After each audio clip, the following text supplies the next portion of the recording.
Okay guys, so may review tayo guys, yung ating rifle na to na AEG or battery type na double bell na 808 PDW. Ayan, so yung inclusion naman nito guys, as usual, sinasama ko lagi yung BBs dito. Tapos out of the box, kasama na yung USB charger niya at saka yung battery niya. Ayan, so sinalpak ko na para makita nyo lang din. Ayan, so yung body nito or yung receiver niya is polymer po, ano. Ayan, so may mga markings naman siya. Ay, hindi. Markings ba ito? Kaya hindi lang siya makita masyado. So may railing siya sa top, then sa side, then yung under rail for accessories attachment. Then yung front sight niya, yan, na-adjust din naman to. Then ito yung front assembly. Tapos ito pala guys, yung PDW foldable buttstock to guys . So pakita ko sa inyo . Ayan, papress nyo lang dito. Airsoft to guys . Ayan, dito pala. Ayan, hirap mag-video pag isang kamay lang .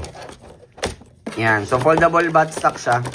Then ang magiging itsura niya, ganyan siya pag hinawakan. Ayan, diba? Angas din naman. Ayan .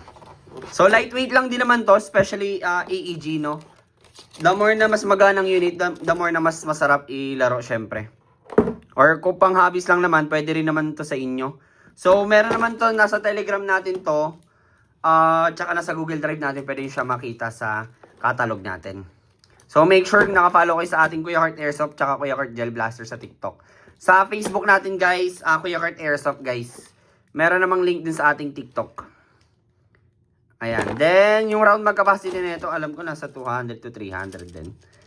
Marami din to guys. And ito pala itsura ng magazine niya. Hindi ko sure kung ano ba to. Di kamot o di hatak. Hirap. Alam ko continue lang tong unit na to . So wala lang to. Okay. Anyway guys, ayan. So check nyo na lang. Ganda rin ng specs niya. So may semi to guys . Wait lang, pakita ko sa inyo. Ayan.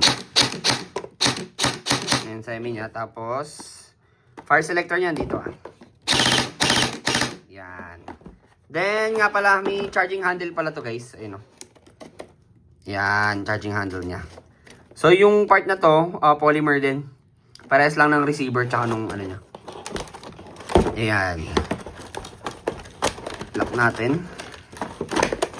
Ito yung lock. Ayan. Ayan guys. Solid.